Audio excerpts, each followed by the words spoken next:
I am the Tofu Golem. Please enjoy the video. You begin by confirming prerequisites: an active API key, SDK installed, and example input ready. First, initialize the client with your key so requests authenticate. This ensures rate limits and billing attach correctly. Then construct a minimal request specifying model, input type, and max tokens to receive predictable outputs. Once done, send one test call and inspect the response for status and usage fields so you understand costs and latency before expanding to full integration.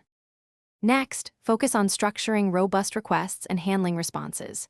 You should set temperature, max tokens, and stop sequences to control output creativity and length. This avoids runaway responses. Implement streaming when outputs are large so users see partial results immediately, and buffer chunks reliably.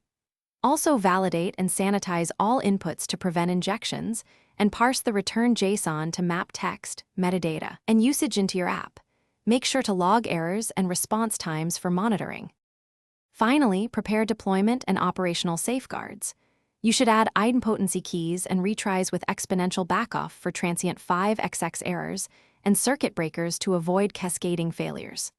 Once deployed, monitor usage and costs, set quotas, and configure alerts for unusual spikes so billing surprises don't occur.